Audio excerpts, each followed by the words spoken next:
And welcome back to the program. I am joined now by Paul Gatling. He is the editor of the Northwest Arkansas Business Journal, which is a sister publication to Talk Business and Politics.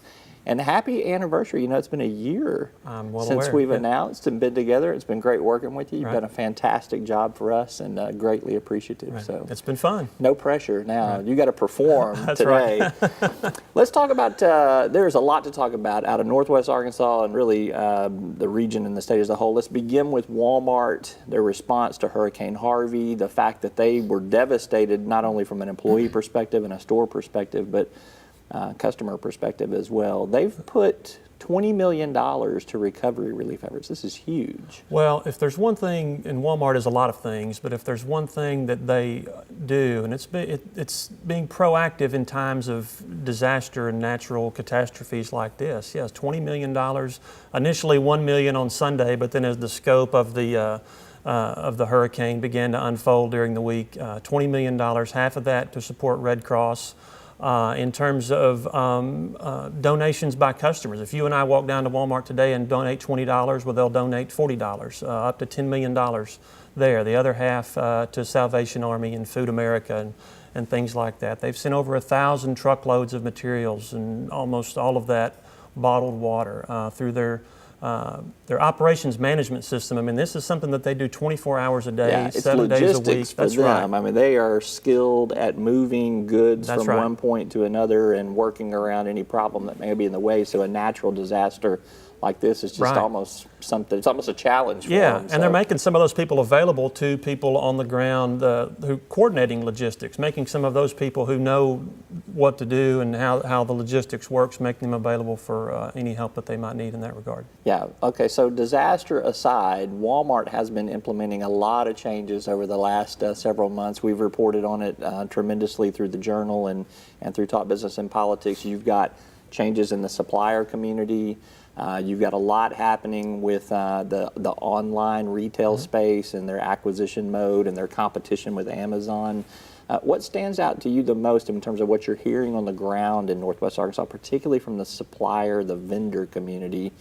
Is it nervousness? Is it confidence? Is it hey, this is great. This is a great move, and we're excited. I think it's just. I think the mood would be described as everybody's on their toes. Let's point to attention, and let's really concentrate on the relationship we have with the largest retailer in the country. There was a story that we published this week about the Supplier Accountability Program, which isn't new necessarily. It's been out for 3 or 4 years.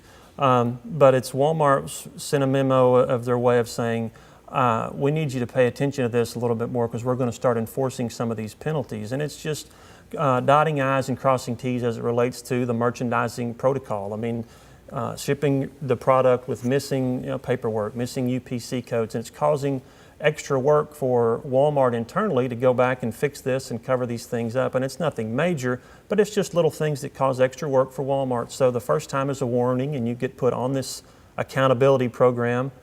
The second mess up is a $5,000 fine, and then the $10,000 and up to $20,000 in a year's time, $20,000 in a year's time. So I don't think I would know anything more that would make me correct myself other than money and a good hard fine like that. So that's certainly got people's attention. I think we should implement that in our company. I was wondering if you were going to catch on to that. No, we're not going to do that. Okay, so let's shift gears. Let's talk about what another big announcement from the Walmart family foundation, and that is the Crystal Bridges, a new extension in terms of art and quality of life up there. A big donation to do, it's called the Momentary, I think is what it's called. What is this project? Right, not the monetary, but the Momentary. It's an easy slip of the tongue to make. So it was announced a little over a year ago that this sister museum was coming to Bentonville, and then earlier this week they announced the name, Momentary. They announced a pretty specific construction timeline. They should start. It's an old Kraft Foods cheese plant. About 65,000 square feet in Bentonville. It's been decommissioned for about 5 or 6 years now. And they're going to reinvent that into a multidisciplinary arts venue, performing arts, visual arts, an amphitheater, a place to go, and acres of green space and that sort of thing. So they've named it the Momentary. They want it to be open in early 2020. They've hired a director who's most recently was working in the Netherlands. He's worked in Australia and Belgium Amsterdam. So he's really an international. Yeah, does this need to have an international feel to it? Well, his first comment was that he wants this to be an international destination.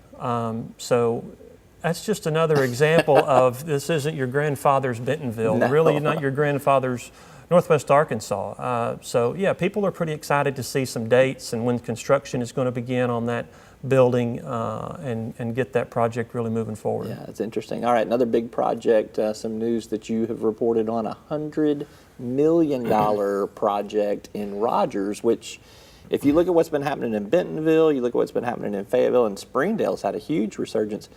It's kind of time for Rogers to catch up a little bit on the trail here. Well, they're catching up, and if you're familiar with that area at all, it's the road, the Whitaker Parkway, that leads directly to the front gate of Pinnacle Country Club in Rogers. Sage Partners, Hunt Ventures, Chairman John L. Hunt, and a group from Oklahoma City are going to develop a $100 million, what they call a new urban project, one of these work, live, and play areas.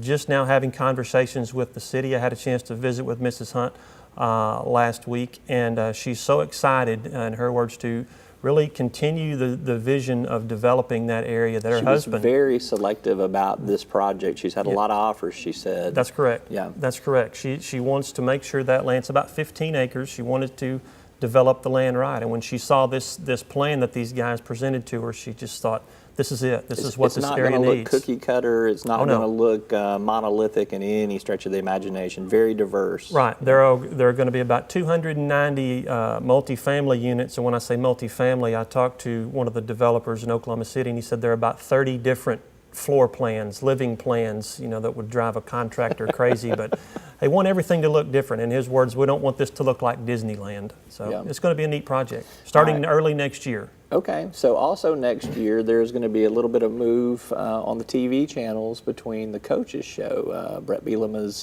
football show, Mike Anderson's basketball program, moving off of KNWA, moving to KFSM, which is where we air in Northwest Arkansas. Why is this such a big deal? Well, anything involving the Razorbacks is a big deal, as you know, and anything that's programming involving the Razorbacks in Arkansas is a big deal. The coaches show in Northwest Arkansas has been on KNWA and its sister station, KFTA, for more than a decade, but the contract was up.